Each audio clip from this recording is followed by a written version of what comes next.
Qué error haber utilizado durante tanto tiempo el mismo medicamento para personas distintas.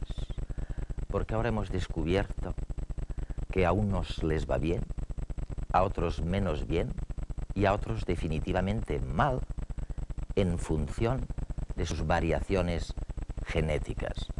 Es la próxima revolución de la farmacología, de la medicina y de la vida cotidiana. Aunque el genoma tiene una información de un valor incalculable, unos datos de un gran valor que permiten profundizar enormemente en la naturaleza del hombre y en la naturaleza de la vida en general, esto no representa la vida. No es la vida al completo.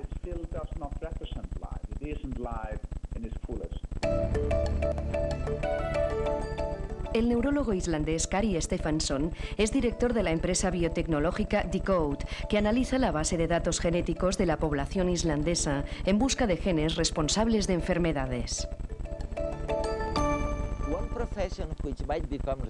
Una de las profesiones que puede que termine siendo innecesaria es la de los paleontólogos. Antes, cuando queríamos saber algo de nuestro pasado, bueno, íbamos a los fósiles de hace 1 millón o 2 millones de años. Pero ahora, con tu investigación, lo que estás sugiriendo es que es posible que sea mejor estudiar el DNA de las personas que viven ahora, no de los fósiles, ¿no?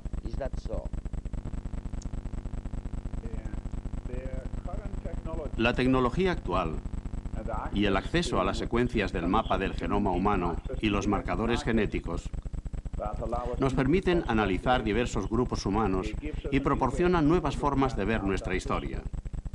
Por el estudio del DNA del núcleo de la célula y el de las mitocondrias, hemos podido determinar en Islandia de dónde venimos. Hemos sido capaces de determinar que somos descendientes de los noruegos que fueron a las Islas Británicas, en donde cogieron a mujeres y luego se establecieron en Islandia.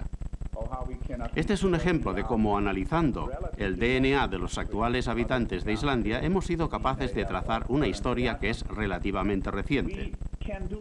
También podemos hacer lo mismo y analizar una historia más distante, así como ciertos aspectos de la evolución del hombre por el análisis del DNA de personas vivas. De todas formas, esto no hará obsoletos a los paleontólogos, ya que ellos estudian la reflexión del genotipo de animales que vivieron hace muchos años. Lo que se hace cuando se estudia el genoma es estudiar el hombre representado por una información lineal, por una información que puede ser digitalizada. Se estudia al hombre representado por secuencias de A's, G's, C's y T's. Esto es el hombre en su forma más simple.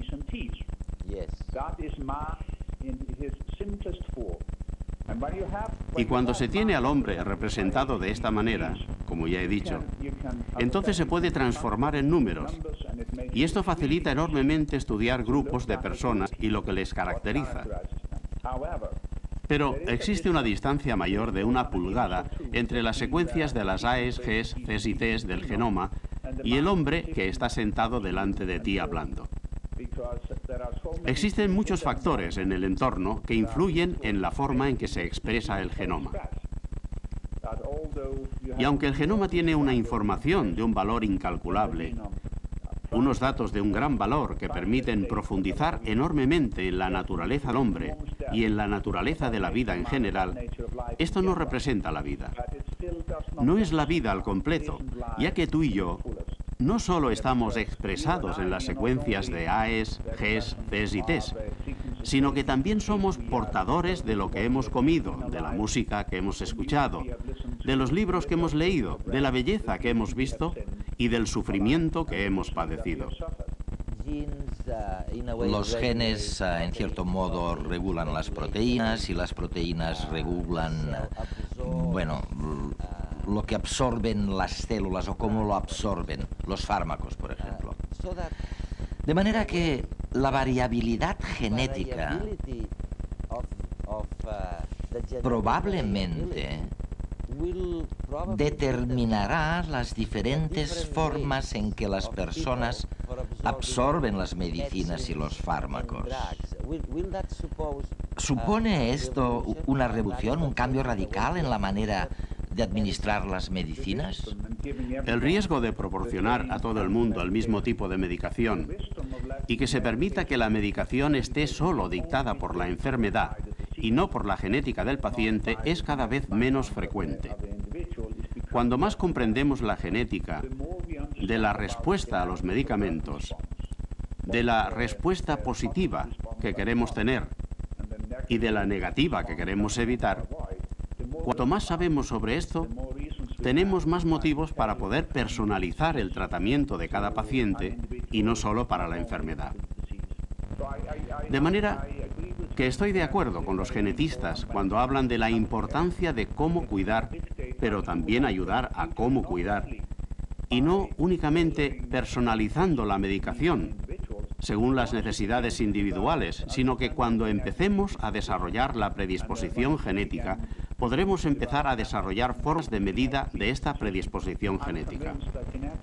Estoy convencido de que la genética pasará de ser un paradigma de la medicina intervencionista a un paradigma de la medicina preventiva, y no solo será importante por el cambio del cuidado de la salud, sino que también será importante porque será la transición que nos permitirá contener el coste del gasto sanitario.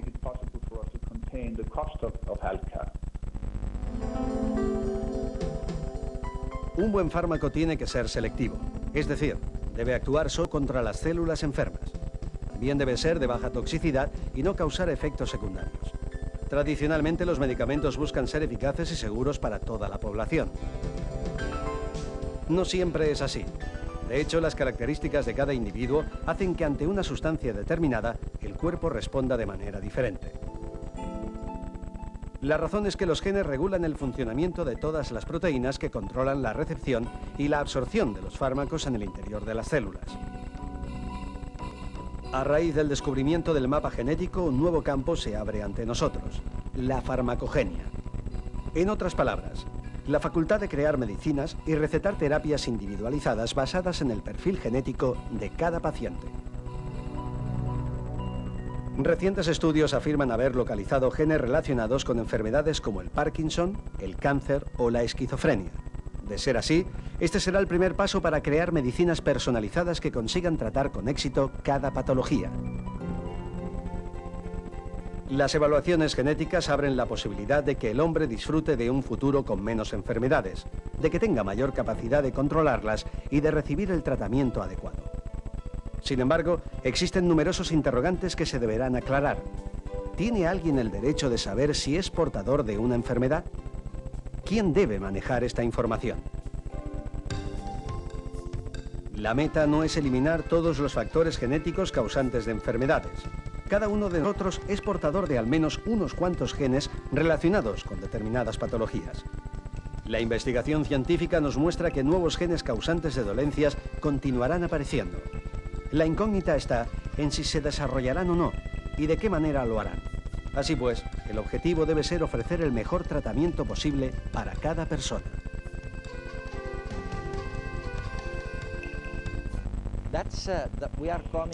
Ahora nos estamos acercando a un punto que a ti personalmente te ha proporcionado un reconocimiento profesional a nivel mundial. Tú dices que además de las mutaciones, el mecanismo que genera variabilidad genética en el genoma es también la mezcla de DNAs a través de la recombinación de cromosomas homólogos. Y dices que esto nos permitirá un día saber por qué tenemos el color del pelo que tenemos o el color de los ojos, pero sobre todo lo que nos deberá permitir es, bueno, lo que me acabas de mencionar, es adentrarnos en la medicina preventiva. Y has hecho una investigación de la esquizofrenia en concreto. Bueno, el 1% de la población mundial puede que padezca esquizofrenia y tú dices que sabes cuál es el gen responsable. Un gen en particular, en el cromosoma 8, que podría ser el factor candidato. ¿Cómo estamos en esto? Hemos avanzado más. No solo he dicho que el nuevo gen neuroregulin 1, el gen que nos hace neuroregulables, es el gen que probablemente cause la esquizofrenia, sino que también he dicho que este es el gen que influye decisivamente en la predisposición a la esquizofrenia, y no solo aquí en Islandia, sino en todo el mundo. Y creo que nuestro trabajo con este gen que hemos hecho en la población islandesa y en segundo lugar en una población de Escocia, y que ahora se está efectuando con poblaciones de todo el mundo, parece decirnos que es uno de los genes más importantes que muestra una cierta susceptibilidad hacia la esquizofrenia. Y esto es importante cuando se estudia la genética humana porque puedes ver la esquizofrenia como la quinta esencia de las enfermedades humanas, ya que es una enfermedad del cerebro que altera los estados de conciencia, y es una enfermedad del cerebro en tanto que instrumento que genera el pensamiento, la coherencia en el pensamiento, etc. Y era además un padecimiento muy misterioso en el sentido de que nadie sabía su causa o de dónde venía, y no había cambios importantes en el historial patológico que ayudaran a su investigación. De manera que el encontrar el gen de esta enfermedad constituye un adelanto importantísimo. Lo que desde mi punto de vista hace esto especialmente interesante es que la esquizofrenia no solo es una enfermedad genética, sino que es una enfermedad que se produce en la confluencia entre los genes y el entorno, porque la interacción de la base del cerebro y el entorno influye sobre el cerebro y la predisposición genética. Y de ahí surge la pregunta de cómo influye el entorno en el cerebro. Si dejamos de lado a los que han recibido un golpe en la cabeza con un bate de béisbol o a la malnutrición, el mayor influjo del entorno en el cerebro es la experiencia personal. Es la manera en que cada uno procesa los mensajes que provienen del mundo externo y que conducen a una experiencia. De manera que si tomamos las dos cosas, la predisposición genética y la influencia de la experiencia en el cerebro, es importante reconocer que la neuroregulina, esa proteína generada por el gen de la esquizofrenia, estimula la formación de sinapsis. Las sinapsis ocurren cuando una neurona se comunica con la otra. Esta es exactamente la anormalidad de la esquizofrenia. No solo la neuroregulina favorece la formación de sinapsis, sino que también influye en lo que nosotros llamamos el modelado sináptico, que es la forma en que cambian las sinapsis como respuesta a la experiencia. Y esto es importante porque aquí tenemos una y la misma entidad, un gen con variantes que predisponen a la esquizofrenia, y por otra parte tenemos la proteína generada por ese gen que tiene una gran influencia en la manera en que el entorno efectúa su contribución a la enfermedad. Así que tenemos en la misma entidad los dos componentes de la enfermedad, la naturaleza y el entorno. También has dicho, la verdad es que no sé si hablabas en serio, has dicho que dentro de un par de años podríamos hacer tests, pruebas de diagnóstico a los pacientes. ¿Estás seguro que en 2 años podrás diagnosticar, mirando la variabilidad genética, las posibles enfermedades que la gente puede padecer en el futuro?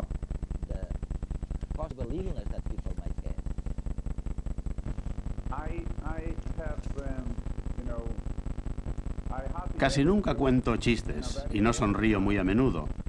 Por eso lo que dije seguramente no sea broma.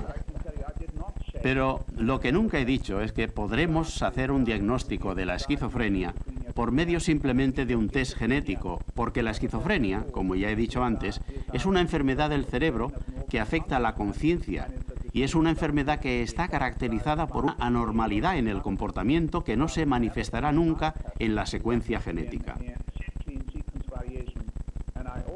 También he dicho que esa enfermedad está causada por la interacción entre los genes y el entorno.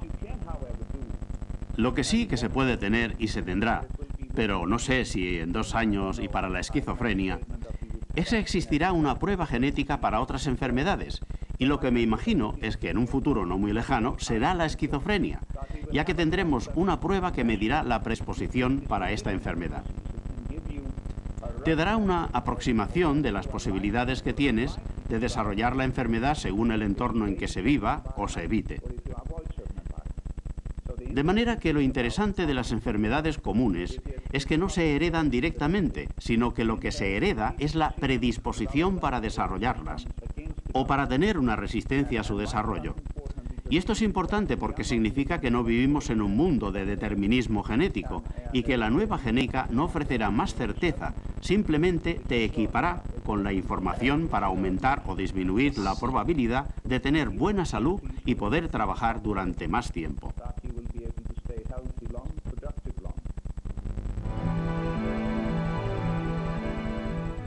Islandia es un país que nos sugiere mucho frío, géiseres y silencio. A partir de ahora nos podrá sugerir algo más, genes.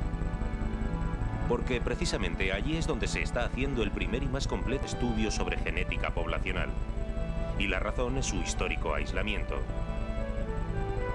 Casi todos los islandeses son descendientes directos de los primeros vikingos que llegaron a la isla hace más de 1000 años. Es raro el islandés que no tenga un árbol genealógico en el que se puedan rastrear sin dificultades el ADN de sus antecesores de los últimos 200 años. Esta particularidad resulta ser, en términos genéticos, un tesoro que podría ayudar a solucionar muchos dilemas médicos. Con el consentimiento de la población, hace unos años empezó a crearse un gigantesco banco informático que centraliza los informes hospitalarios de casi todos los habitantes del país para encontrar las causas genéticas de diversas patologías. La compañía de biotecnología encargada del proyecto ha trazado uno de los mapas más detallados de las variaciones de los genomas humanos, lo que podría simplificar los esfuerzos para encontrar los genes que participan en algunas de las enfermedades más comunes. El mapa ofrecerá una guía para analizar cómo el genoma cambia entre varias generaciones de una familia. Está basado en la información genética de 146 familias, lo que incluye a 869 padres y a sus descendientes, lo cual ha permitido construir mapas genéticos separados para cada sexo.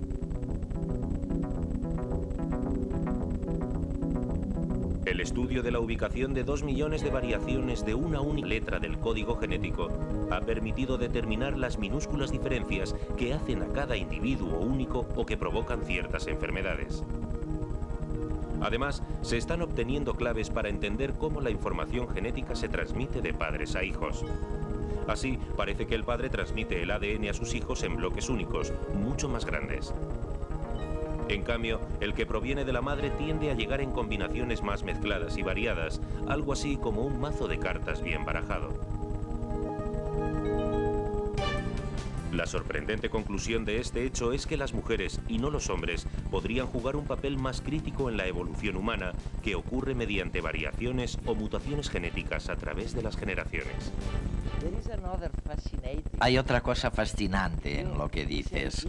Oye, tú dices, si la recombinación de fragmentos de cromosomas son el motor de la evolución, entonces definitivamente las mujeres puede que jueguen un papel más importante que los hombres en la evolución de la especie. ¿Qué quieres decir con esto?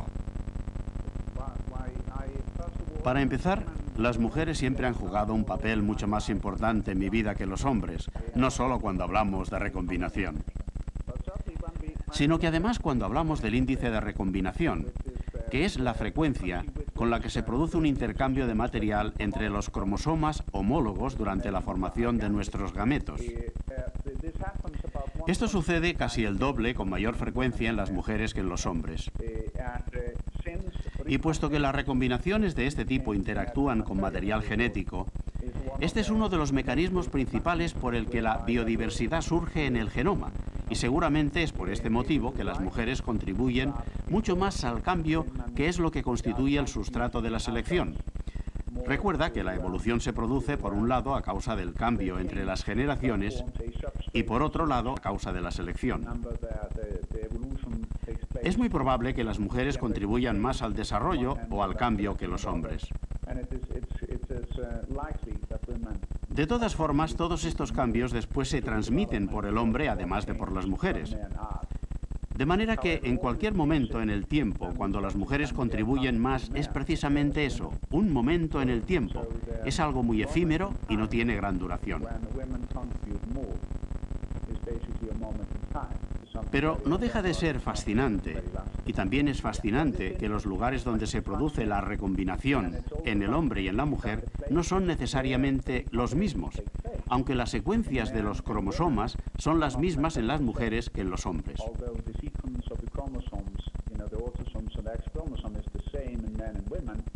Parece ser que hay fuerzas externas a los cromosomas que dictan dónde se produce la recombinación. También es fascinante que recientemente hayamos sido capaces de demostrar que existe una correlación entre el índice de recombinación y la fertilidad, que las mujeres que generan más recombinaciones tienen más hijos que las mujeres que producen menos.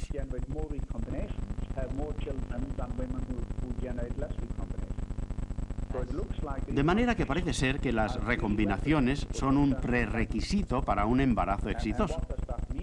¿Y qué significa esto? Esto significa que ahí hay un mecanismo que ha surgido para incrementar la diversidad, para incrementar el cambio, incrementar la diversidad sobre la que actúa la selección. Así que la recombinación parece ser un mecanismo para que los animales que se multiplican por reproducción sexual continúen siendo capaces de generar diversidad, al mismo tiempo que mantienen suficientemente bien la secuencia del genoma, de manera que los descendientes se parezcan a ellos.